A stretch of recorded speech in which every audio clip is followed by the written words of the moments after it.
Good evening, everyone, and welcome to the September 9th, 2025 Town Council meeting.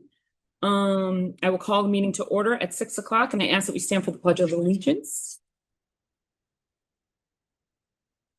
Pledge allegiance to the flag of the United States of America and to the republic for which it stands, one nation, under God, indivisible, with liberty and justice for all. Okay, if we could take a moment of silence just to reflect on anything dear in our hearts.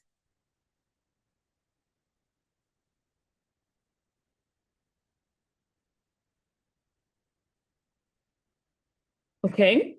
I have to announce, in accordance to Mass General Law, we are being recorded by LCAT, and if anybody is in the audience recording, could you please identify yourself? Okay, I don't think anybody. Okay. Next, we are moving on to public comments. Anybody in the public? Nobody? Okay. Council comments. Very good. Nobody has come. All right, moving right along. Cruising. Got to go to dinner. Okay, town manager report. Hi, Tom. Hello, good evening. Like this. So as usual, we'll start with you'll find the project reports for the high school and auditorium for the entire month of August. A lot of cool stuff in those reports. I mean, interior stairwells and the parking lot is done. It's really starting to look like a building, inside and out. HVAC, rough electrical, rough plumbing. I mean, it is. We're cruising along here, so everything's going great. I've also attached a letter of recognition from Police Chief Mark Williams to the officers that responded to the multi-scene accident Tuesday, the August 26th, which I was going to read aloud, but I brought Mark with me. So Mark's going to read it aloud if he will, please. Thank you. Good evening, counselors.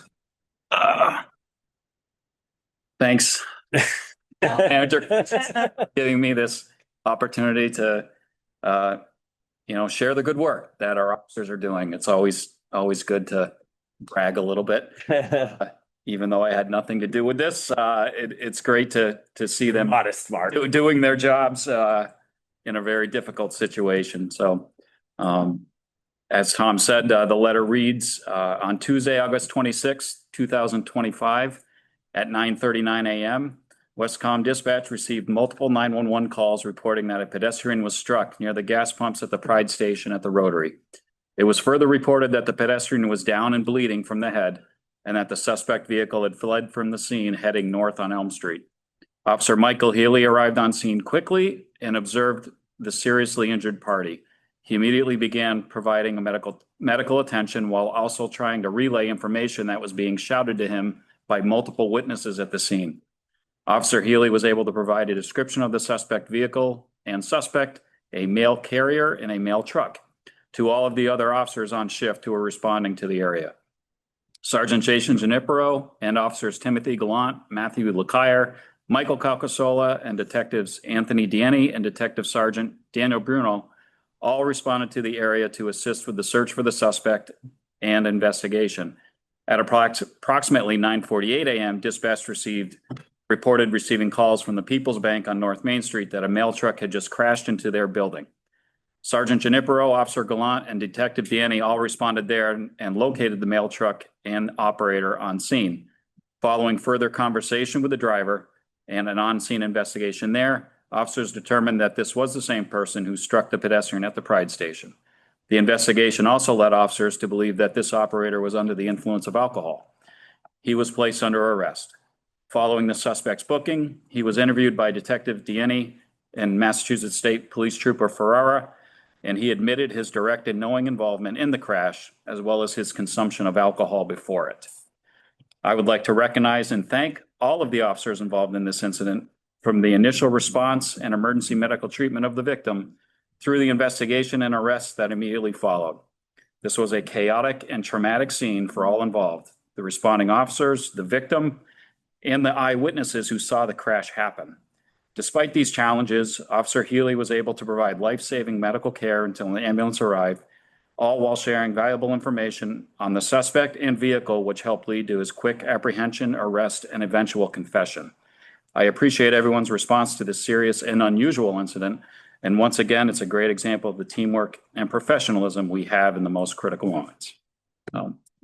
I would add that we have been in contact with the victim multiple times since this happened, and I'm happy to report he was discharged from the hospital the next day, which is shocking, given the video, which I've seen, which is shocking, and that he literally went home the next day. But he is home recuperating. He's got a long road ahead, but he's walking, able to hold his baby, and in good spirits. And we're hoping and praying for the best for him as he recovers from this. And thank you all for the opportunity to share this good news. Thank you, Mark. Thank you. Thanks, Mark. All right, thanks. So yeah, again, I think sometimes we sort of take for granted what our officers do for us every day. We live in a relatively safe community, which is, of course, is directly related to them. But again, thank you to everybody involved. Obviously, it was a crazy situation. Mark, thanks for your leadership and your humility, saying you had nothing to do with it. But in all honesty, a lot of people had to do a lot of things for that outcome. And we're just all very thankful for that.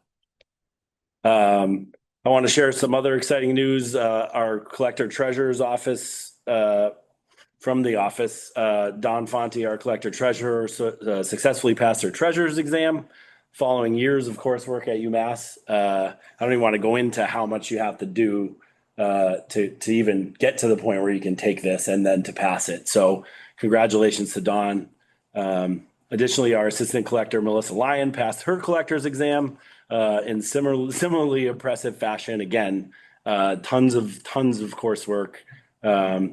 Both received their certificates at the Mass Collectors and Treasurers Association fall meeting this year.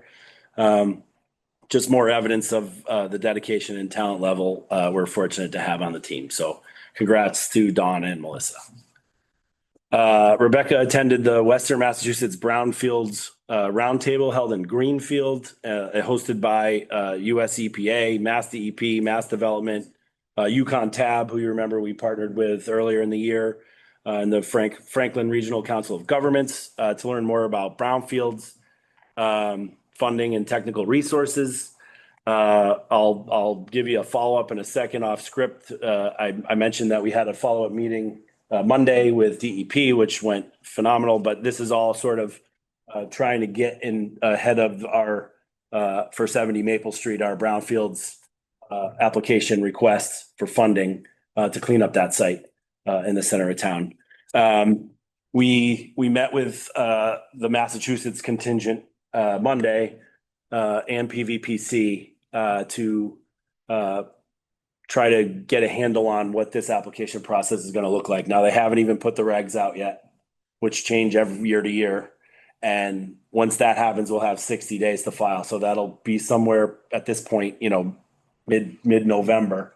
We have some work to do. We have to have a public engagement kind of thing. So we're going to be cranking that out. And DEP has sort of another pot of money that they offered, or we filled out an application to see if they could remove the contaminated soil from the building, which would be a nice first start for the project.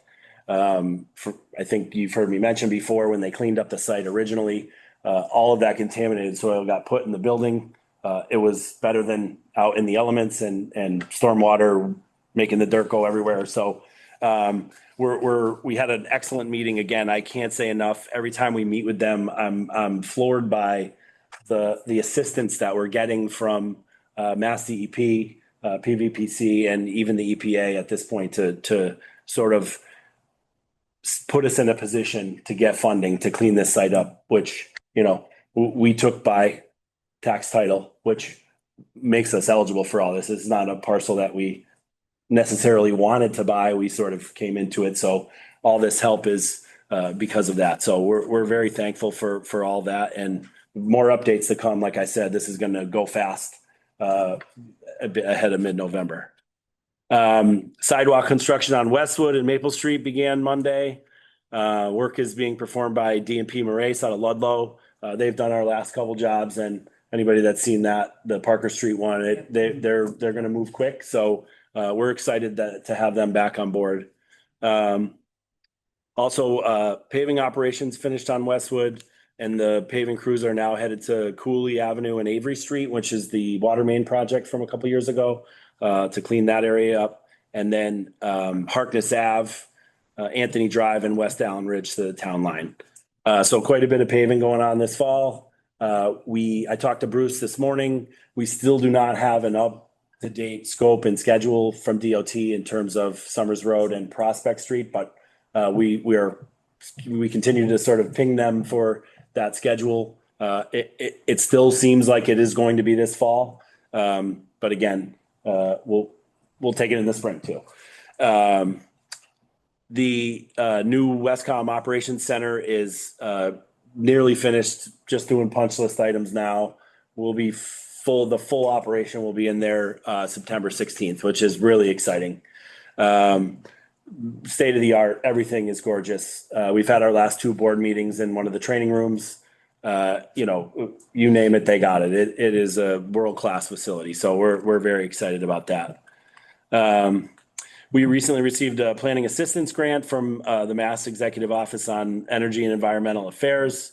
We're having Jeff Speck, the author of Walkable City, and his internationally renowned urban planning firm, Speck Dempsey, provide the town with a conceptual redesign of the Rotary in the town center, sort of all in line with this whole center town district initiative. There'll be presenting a visual sketch of the findings Tuesday, September 30th, here at the Senior Center from 6 to 8. In order to gear up for that, Rebecca's been facilitating a discussion group on Tuesdays at the library to review some of the key concepts and ideas presented in the Walkable City. Library is also hosting a book discussion event open to the public Wednesday evening, September 24th, from 6 to 7 in their conference room. We also, the planning department is looking again for resident feedback on housing needs, structures, and locations to include in our housing production plan. And this survey will guide our efforts to ensure that housing needs meets the needs of all the residents today and in the future. I have the link here on the manager's report, obviously, which will get posted online with all the other managers' reports. But we have a couple spots around town where there's paper copies and the QR code that you can go on your phone. So upcoming events, Thursday night, the Candlelight Vigil for September 11th, 8 p.m. at the fire department.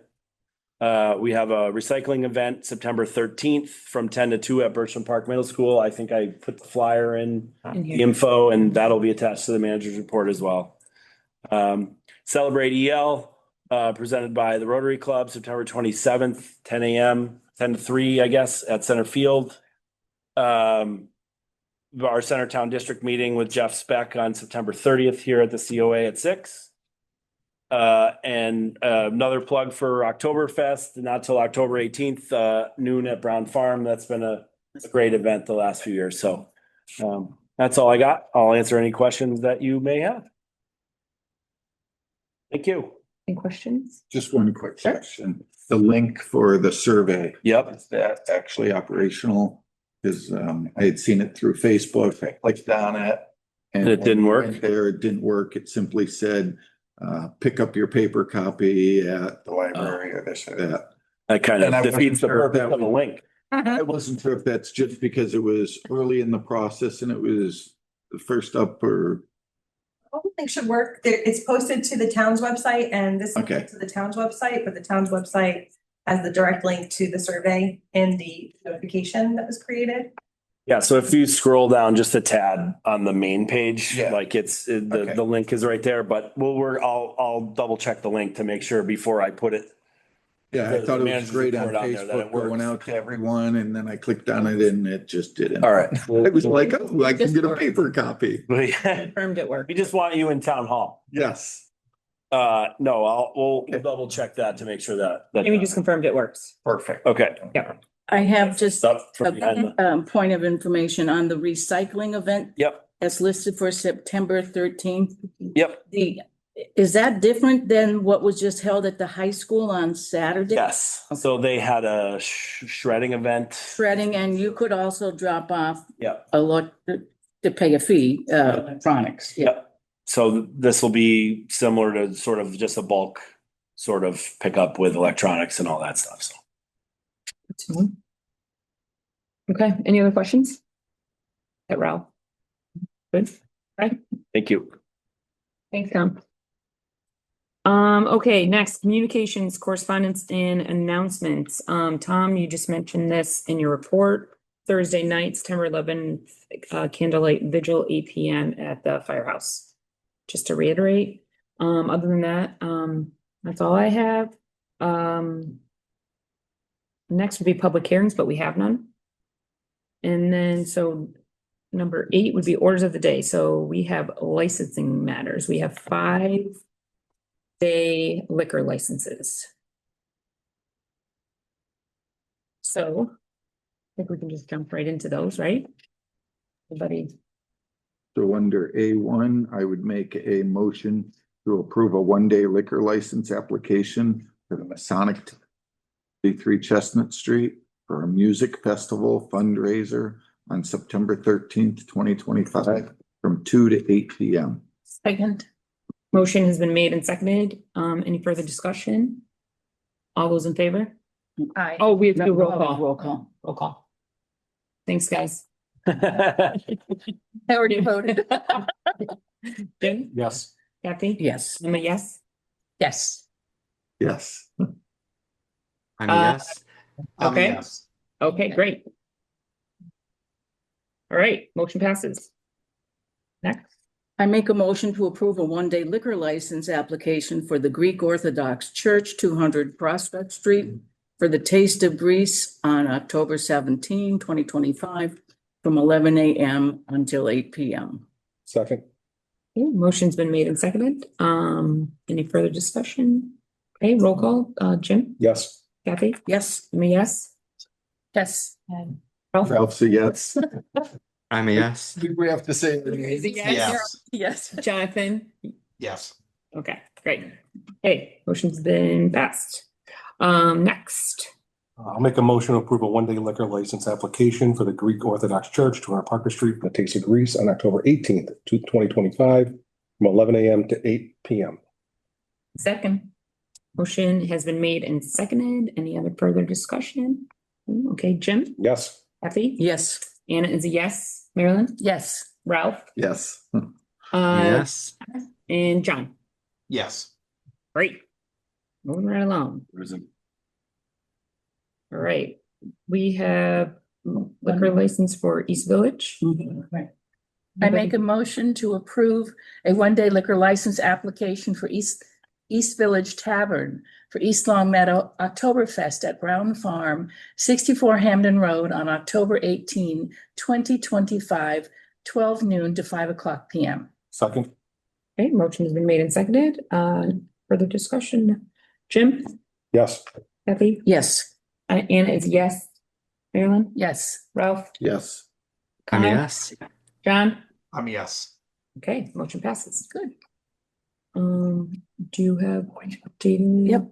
Okay, I move to approve a one-day liquor license application for St. Paul the Apostles Church, 235 Dwight Road, for a wedding reception on October 11th, 2025, from 6 to 11 p.m. Second. okay, motion's been made and seconded. Any further discussion? Jim? Yes. Kathy? Yes. Anna's yes. Marilyn? Yes. Ralph? Yes. Connor? I'm a yes. John? Yes.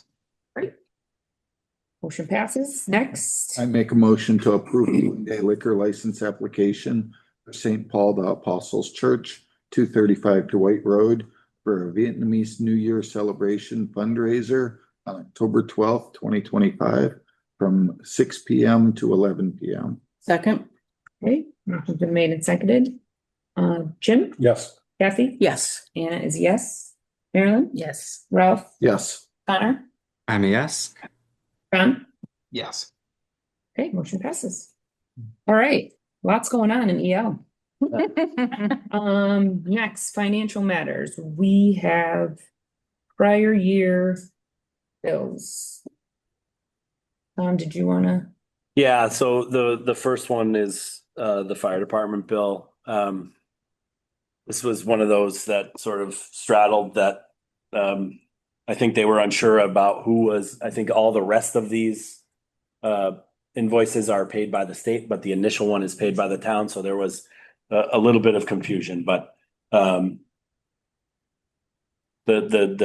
action happened in FY25 and the invoice came in FY26, so. Any questions? No? Okay, I'll make a motion to approve a prior year bill for professional, is that, yep. Yes, professional for health. professional health services, Inc. The amount of $577 for Eli Yeager's initial physical exam for the state hazmat team to be paid from the fire department's account 2907220-5307. Second? Okay, motion's been made and seconded. Any further discussion? Okay, this is a roll call. Jim, Yes. Kathy, Yes. Anna is a yes. Marilyn, Yes. Ralph, Yes. Connor, I'm a yes. and John. I'm a yes. All right, perfect motion. All right, I think we have one more, right, Tom? Yep. Yes. So the second one is we had encumbered, we typically encumber money for the copiers, so but this new contract is different than anything we've ever had where it was a flat fee, so we pretty much had the number we need. This new contract, which is how all new contracts will be, is based on usage, so it all kind of depends on how much it gets used. So we have no historical data, so this is what's left after the encumbrances, what we still have to pay. Is the long and the short. Makes sense. Spread out amongst many machines and many buildings. City buildings, yep. Right, does anybody have any questions? Ralph? No? Okay. No. All right, I'll make a motion to approve the bills from the prior year for the Canon copier lease usage of the following amounts and departments.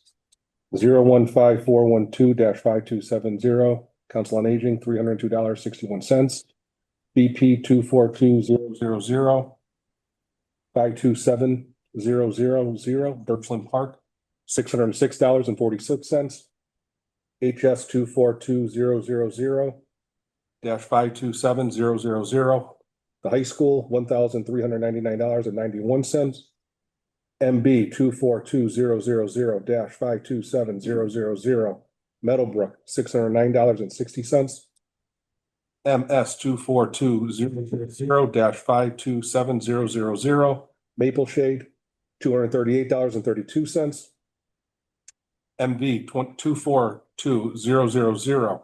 242000-52700, Mountain View, $373.18.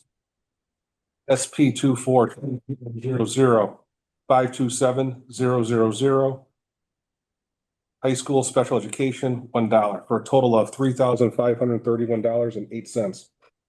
Second. okay, motion's made, seconded. Any further discussion? I have just a question. Obviously, all of this is primarily school department related. Is there a way, even though the line item's been allocated, it doesn't sound like if it's based on usage, and we know the schools are heavy users by size and the population of the student body.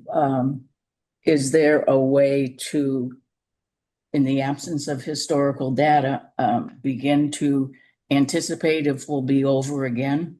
So I think excellent point. And I think, yeah, I would go ahead and anticipate everyone's budget for FY26 was sort of a shot in the dark, estimating what we would use. So, I mean, maybe we're over, but we're not going to know until we start getting some information on how much people are using and then perhaps dial back the usage if it's in excess, right? So yeah, I mean, I would say, obviously, even if they were right on with their FY 26 number, and now they're down 30. this much in each 500. of those accounts. Right. So, because that'll get paid out of that line item this year. Okay. So we'll to be continued, but yes, good point. One question about that, Tom. Yep. Since it's a different, kind of pay-as-you-go structure with the copier contracts, is that something that the town has to pay, just like at the end of the year, or is that something that we're paying like in a monthly or quarterly cadence to the vendors so we would have some visibility, maybe like a third of the way through the year, knowing if we're over or under? Yeah, and so we'll have to, these bills also came late because it took us a while to sign a contract. And Right. we weren't paying any invoices until we had that contract in hand, obviously. So, yeah, perhaps at the first quarter, when we do like our first quarter look back in October, we can see what those line items look like and maybe try to project a Okay. little bit further out, which obviously might be tough for the schools because they're only, Right. in session for September and of that. But as we get more data, I think it's just not, it's a good idea that we're asking these questions because it'll remind us to keep looking at this as we move. Great. So is this the overage for, when did it start? The new contract would Yeah. have been July 1. So what's this overage for? So last year's Like the whole bills. year? Well, so I'm trying to remember when we actually signed the contract because if I had Quimby on here, he'd talk for about 45 minutes about the onboarding of this particular contract was difficult to say the least. Yeah. So we had estimated and encumbered money to pay this invoice, but it just wasn't enough. So this is just the overage of the estimate. Okay. Okay. All right, anyone else? A 3-year contract for Canon or? Think we did 5. We did 5. Yeah, we did 5. We actually voted to. Yeah. Okay. All right, did we have a motion? We did, right? We did, we just Okay. Motion seconded. Now we got to do the roll. All right, roll call. Jimmy, Yes. Kathy, Yes. I'm a yes. Marilyn, Yes. Ralph, Yes. I'm a yes. and John. I'm a yes. Okay, motion's been made and passed. Thank you. All right. We are now down to approval of minutes. I move to approve the August 12th, 2025 special meeting minutes. I'll second Okay. Motion's been made and seconded. Any questions? No? Jim, Yes. Kathy, Yes. I'm a yes. Marilyn, Yes. Ralph, Yes. I'm a Connor, yes. John. I'm a yes. Okay. We have the, I make a motion to approve the August 12th, 2025 open session minutes. Second. motion has been made and seconded. Any questions? No? Jim, Yes. Kathy, Yes. I am a yes. Marilyn, Yes. Ralph, Yes. Connor, I'm a yes. and John. I'm a yes. Great. Great. Moving right along. Okay. No old business, so we will move right on to new business. We have the compensation and classification study update. Okay. So yeah, I've brought this up in a few meetings prior. We're looking to update our compensation and classification plan. This was done back in 2016 or so. Never really, I don't think, fully implemented. And so we had some money set aside from prior years. So we hired Human Resources Services Incorporated. Sandy Stubsinski is on the call with us to answer some questions. Also, our illustrious HR director, Audra Staples, is here to also sort of fill in my obvious gaps. But as I said last time, this luckily for us, we have a very talented staff here, and yet, the purpose of this plan is, to make sure we're in line with, similar towns in our area, and to make sure we're treating our employees properly. And part of it's attracting talent, but like I said, for us, it's retaining our high level talent that we're lucky enough to have. So there is quite a substantial report here. I know you've all read through it a couple times already. We are still sort of in the process of digesting it ourselves and working on an implementation plan. I'll just open up the floor. Audra, do you want to add anything to this? If you want to bring Sandy in, Jamie, that would be great. Hey guys, how you doing? How are you? Good, thank you. So what I'm gonna leave kind of discussing like the process itself up to Sandy, because that's really her area of expertise. I just wanted to speak to like the importance of a study like this.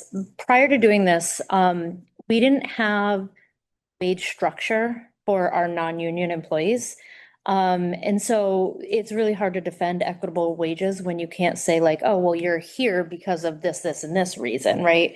So a lot of it stemmed from wanting to build that structure and to be able to have a way, if we create new positions or if positions are changed, to be able to say, okay, here's a clear-cut system by which we grade your position and say this is where that position now falls based on this criteria, and that's where the wage range is.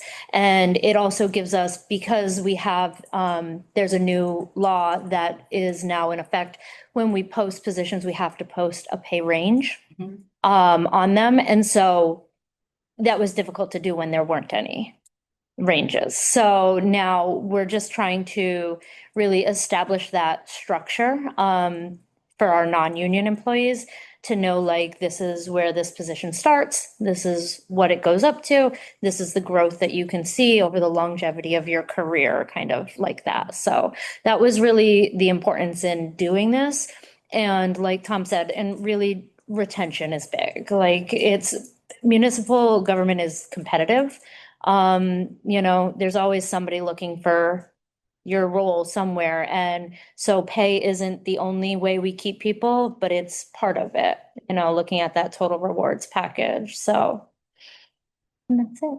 If you have any questions about that for me, otherwise, like I said, Sandy can really speak to the study and the process that goes into how she comes up with the numbers. I do have a question.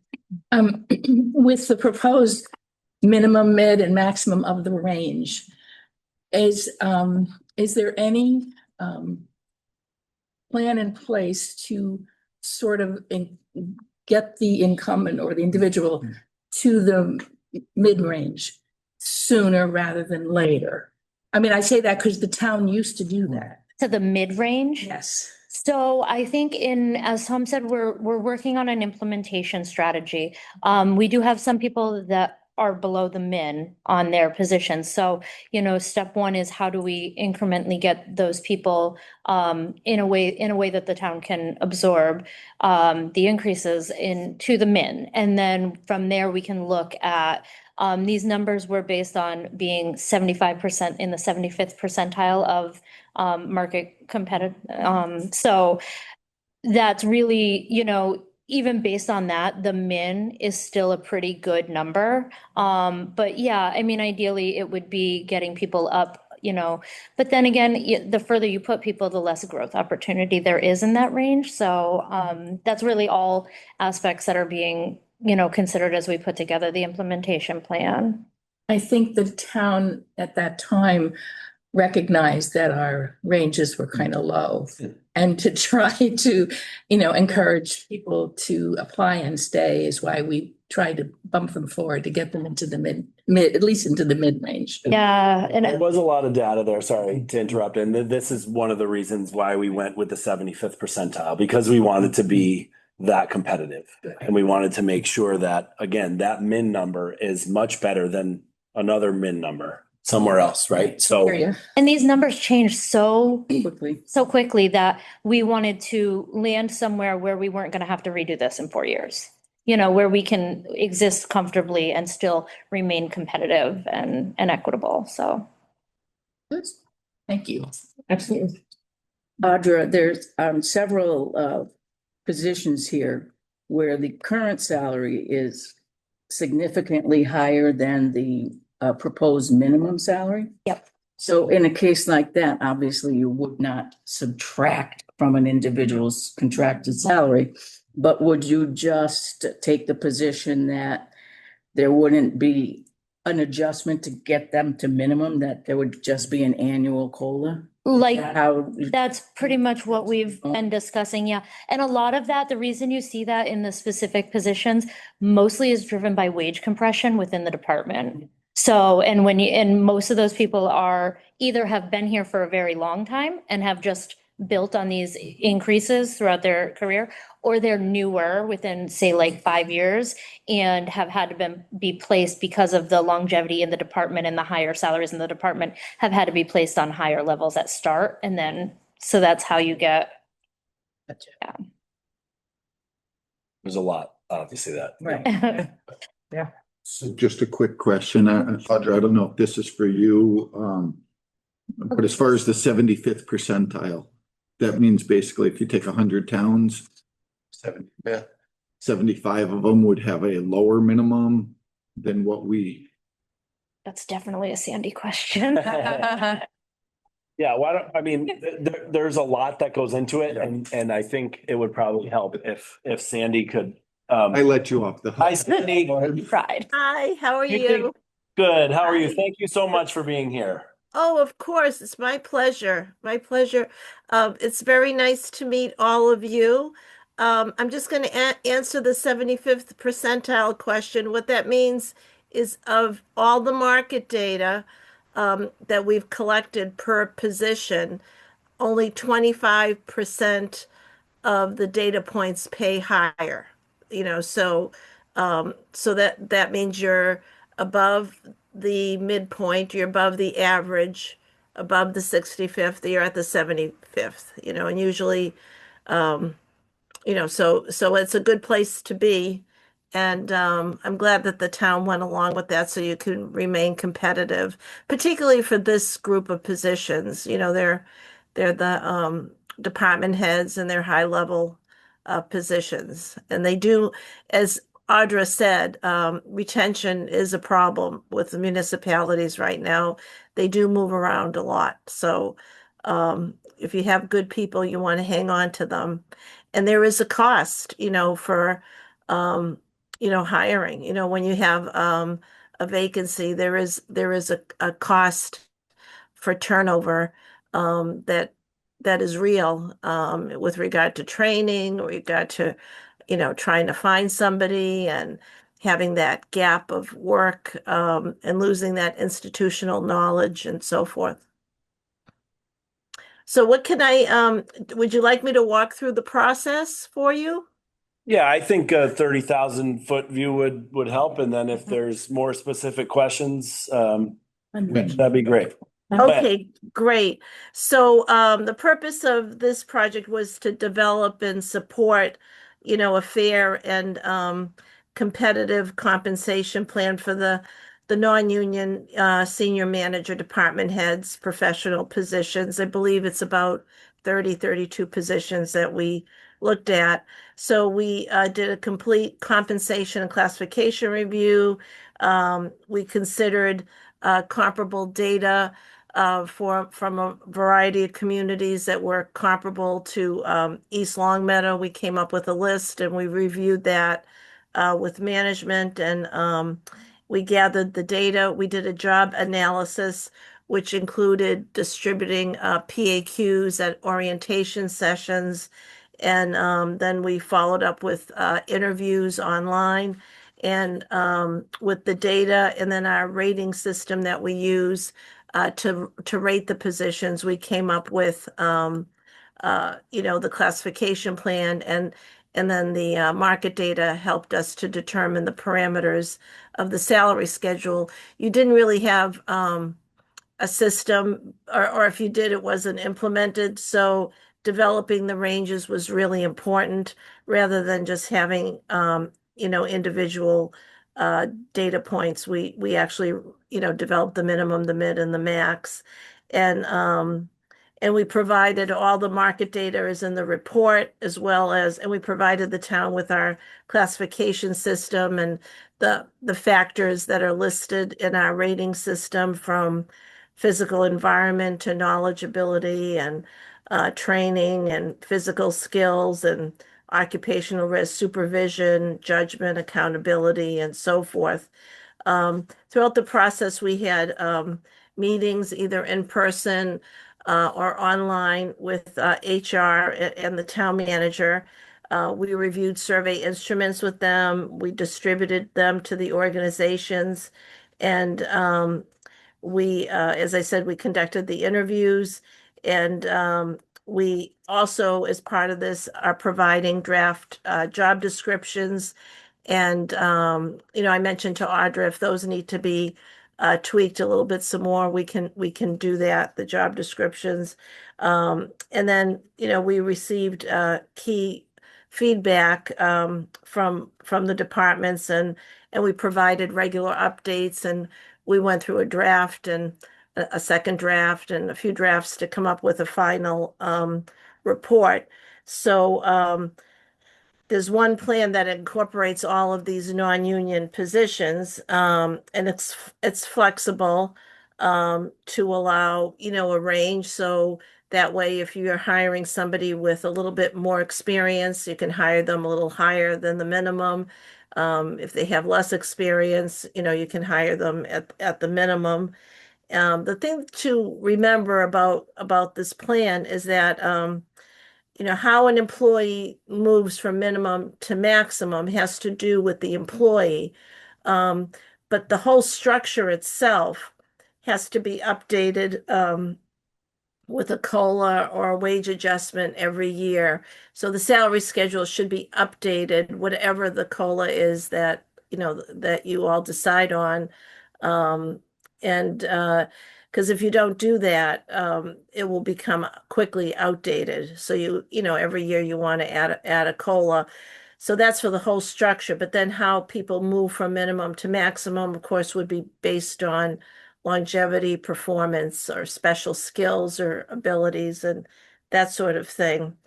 So you all have the study in front of you, and it's a very traditional class and comp plan with the grading. You have 17 grades, and obviously the more responsibility that the job has, the higher level that it falls on. And if any of these positions have an individual contract, obviously the contract would be what you would go by. So this wouldn't hurt anybody that has an individual contract. There's a lot of data. The communities that we looked at were Amherst, Belchertown, East Hampton, Holden, Longmeadow, Ludlow, Northbridge, Palmer, Shrewsbury, Southbridge, Seekonk.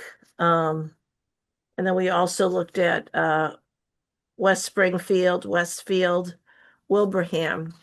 And the data points are, as you look at the charts of the market data, is the number of matches that we had. It's hard to match every single title in every single community. So, so that always will vary. And then we have the market average, the 65th and the 75th. And then we showed the percentile differences. We've also provided to the town our rating system and all the rating points. We rated all of the jobs. And a nice chart to look at is the comparison of current to market to proposed. So, that shows that we've now developed something that has a range that allows some growth for the positions. So, and we recommend that it swiftly be implemented, because some of the positions were really woefully behind the market. So having said all that, I was just wondering if you have any questions. I'm happy to answer. May I? Of course. So I am looking at the comparison of current market to proposed under the 75th percentile market. If we're going with, the minimum, I'm just not sure why our proposed for FY25 wouldn't match the minimum. Is it because the data points of our current position are different than what some of those are? Yeah, it was, well, we kind of had to create a range for you because you currently don't have a range, you just have actual. So there was, a mathematical calculation that we had to do to come up with the minimums, but there's also the maximums are all higher than what, the current actuals are. So for example, you have Council on Aging 81, DPW around 90, Library Director about 91. So we came up with a range for that from 81.9 to 106. The thing that really matches the 75th is the maximums more than anything else. So the minimum, we kind of had to work backwards from the maximums to create the minimum because you did not have any minimums. So that becomes a calculation and based on the market. So, and it does, the ranges for the most part do fall within the ballpark of the market. So, and also you have to look at the average of the groupings too. So for example, if you look at grade 4, the market minimum is 62.4 and the maximum is 87.28. So we made it, 65 to 84. So there is some mathematical calculations. It has to be a certain percentile between the grades and to accommodate, everybody that's in that grade. And we don't want to cut anybody's pay either. And I'd like to say that if anybody falls above, and I don't remember if this is the case here, but if anybody were to fall above the range, we would recommend that they just be grandfathered. I don't think, Audra, did we? I'm not sure that we had that. We do. We have a handful that fall above. Okay, so we do have a few of those. So what that means is that they were paid appropriate, above the market for a number of years. And we don't recommend that their pay be cut, but we do recommend that you grandfather them and keep them in that, on that grade level without cutting their pay, because, and then you must have people the other end who were below the market. And you want to get them up as quickly as possible, at least, in the minimum or in the range.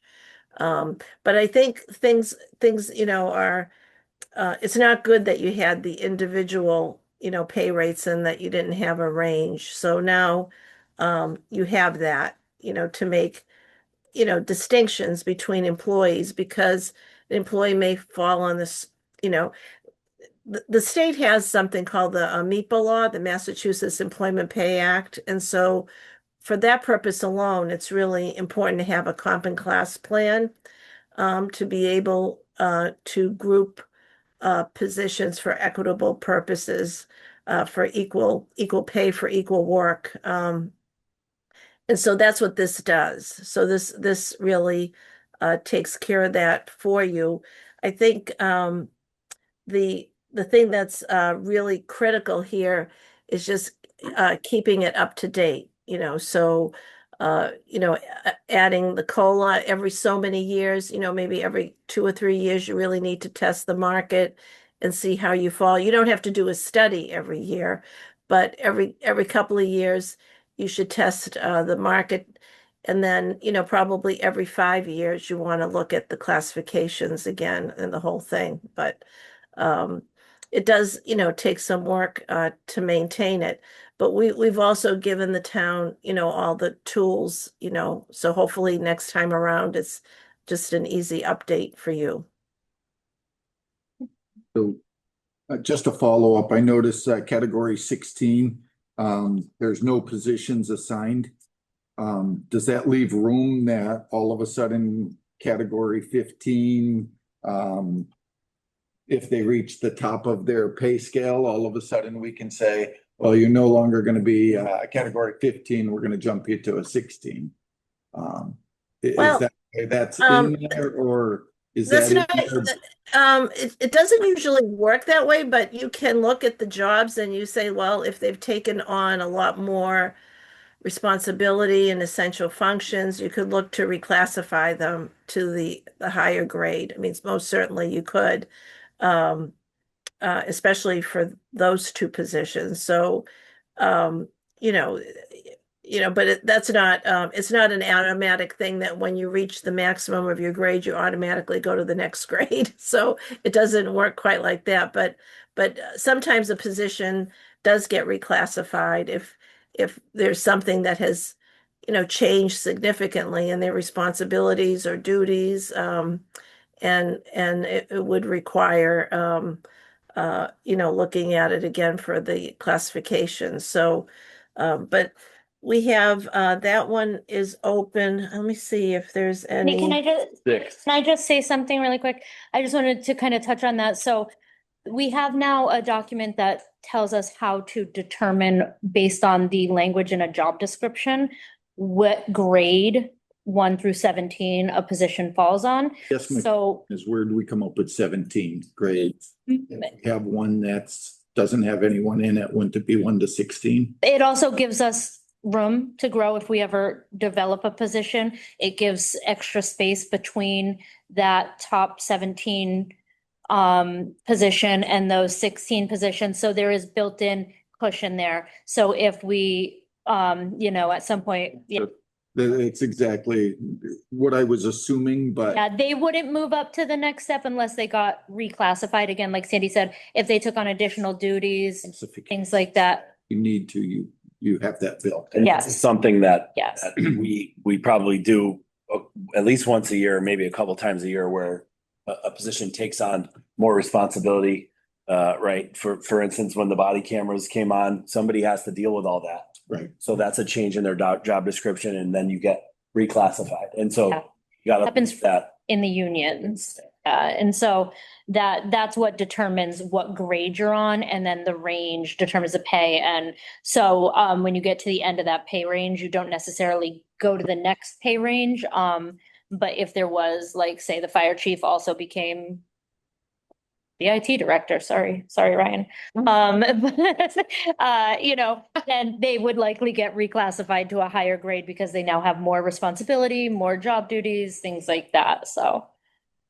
Yeah, all right, could be, yeah, there could be a variety of reasons. It also helps with compression too. So, so you have a couple, and if you needed to hire another position and you need a couple of blank spots to put, so you don't want to have it too tight. So I think there are a few throughout the system. There's, there's Blank a few also. of them. Yeah, there's at least 2 or 3. Yeah.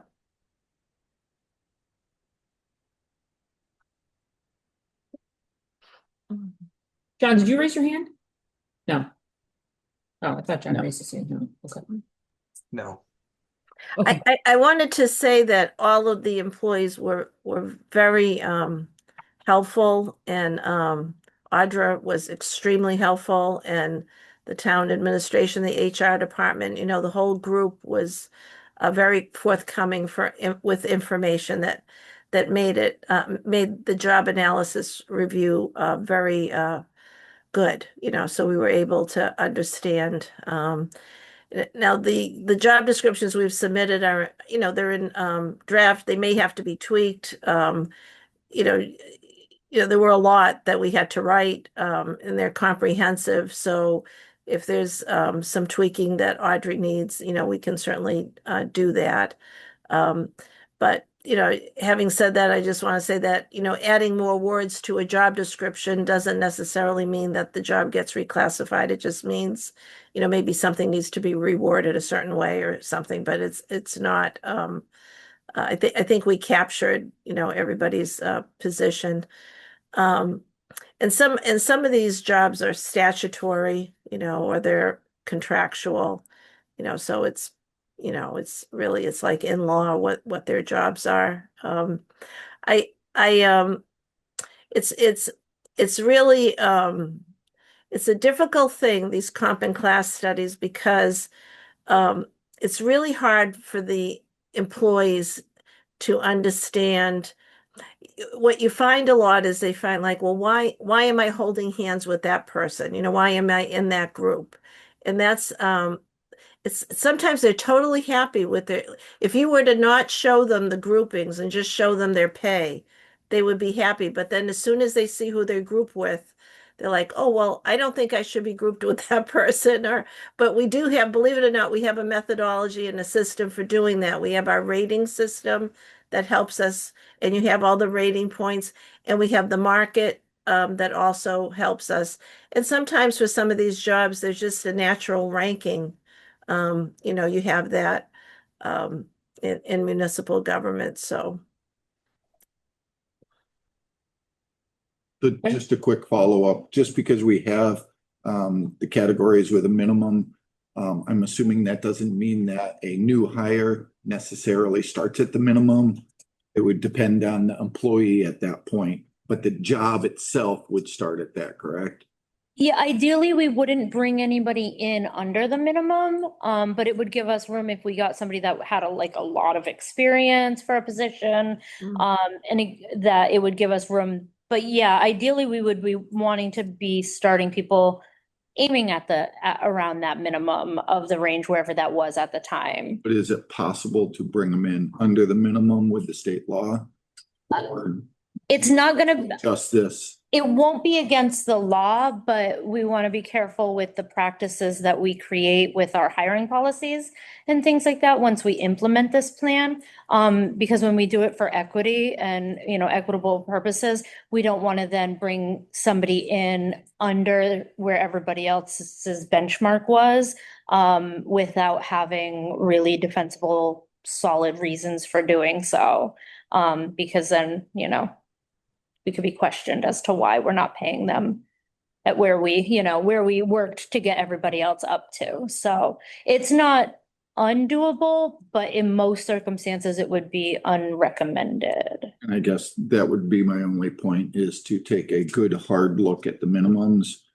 There's a few of the categories that I would think want to go a little bit less than what's listed here, just in case you bring someone in that really doesn't have any experience, but can grow into the position. Yep. It'll give you a little bit more leeway.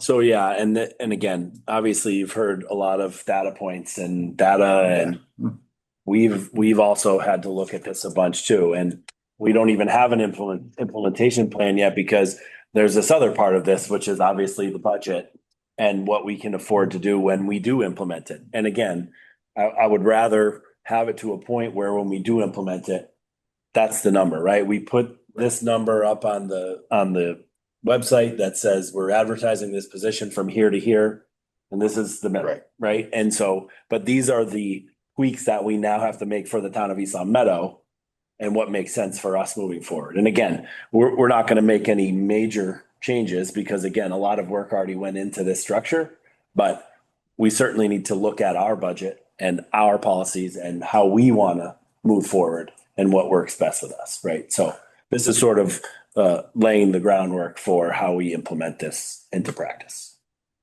And my last thing is obviously compensation, benefits package goes into it. Did we actually look at what we offer, like in the health? I think we're at 70-30 as compared to what other towns offer, or is this simply a pay rate that we looked at.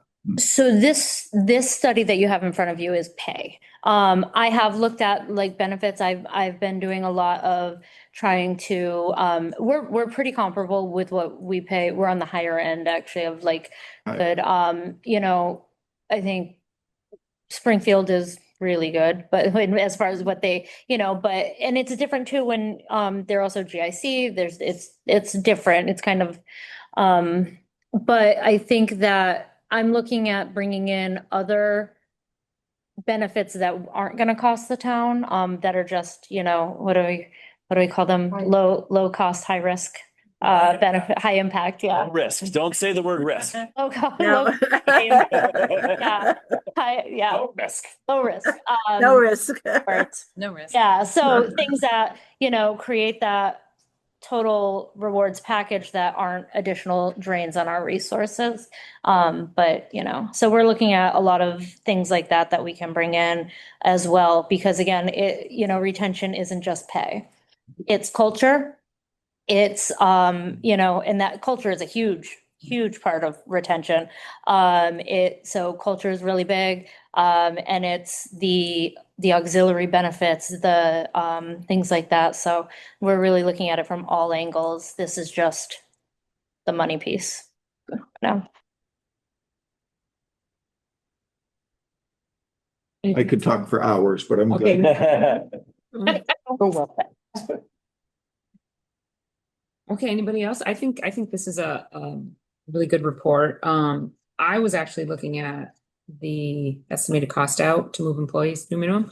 I don't think I mind it. It's kind of like we're kind of in a good spot, would you say? Yeah, I think, we landed right around where I thought. I knew there would be some lifting we would have to do, but overall and a lot of that comes from, having, as Marilyn, as you had said, having previously kind of aimed for that mid-range and, and so I think that, I think we're in a good position. We're not like way behind the ball and we mortgaging town. we budgeted. I just want to make sure I was reading it right, but Yeah. I was looking at it, I'm like, okay, I think we Yeah, good. no, Obviously that are below, but most of them are a lot of them are, They're in the almost to mid. Okay. Yeah. All right. We did allocate in the budget. already, Right. Yeah. Knowing that we were gonna I'm gonna have to, right, right. So it puts us in. a Great really good job. Location. Awesome. Thank you. Andy was great to work Yeah. with. Appreciate it. Andy. Oh, Thank thank you you. very much. You have a Andy. real structure now. It's very good. Yes. Thank you. Okay, bye-bye. Bye. Bye, Sandy. Thanks. Thank you, guys. I just, Yeah, so thank much. you. A lot of work. We appreciate it. To think about. I know. Yes, I just want to add if I can, Anna. Of course. I think it's great that we have this structure now, and so it's not just the Wild West with some of this. I do I echo wasn't that Ralph's. bad, Connor. No, I know, but it's good to have a bit more formality around it Yes, and I agree. have some structure. I do echo Ralph's comments though about the minimums and especially like how that might factor into the budget, because while I agree with many of them, there are a couple though that seems a little odd that like some of the people in a department that are doing a lot of the work are making like less than half of what some more senior positions might make in that department. Not that that's necessarily out of bounds with surrounding communities, but it did give me a little bit of pause seeing some of the grades for some of those titles. Okay. Noted. All right. All right. Any action items, Connor? For our next meeting, we should have a capital project recap. We'll have the recommendation from the licensing committee meeting that we had last week. We should have the last quarter donations that we'll accept. And potentially we'll have some, if it's not for next meeting, the first meeting in October, some metrics from the police and fire department that we used to get at some of the council meetings from a few years ago, and potentially some data from the new radar speed signs that have been installed in town. But Okay. that's all I had for action items. That's it. Connor? We had once before, you had thought maybe the end of September. Fiber Yeah, so we did, towards October. yeah, we met with Westfield Gas and Electric, Whip City Fiber, last Wednesday. We're still sort of waiting on Okay. the final numbers from the utility company. So that, in all likelihood, to put something together will happen in October, even if we were to get the numbers at the end of this week, which we won't. But we're really close now, and to a point where we can put a number on this thing and look forward to an action plan. Perfect. Good. Anything else? And we should just hang out here a little No. longer. Make a motion. All right. Sure, that's what Connor wants to do. Yeah, right. We want to make. Motion's been made and seconded. Jim? Yes. Kathy? Yes, I'm a yes. yes, Marilyn. yes. Marilyn, yes. Ralph? Yes. Connor? I'm a yes and great job. Thanks. Yes. Have a great night, everyone. Guys. Enjoy yourself. Connor, have fun. Thank you.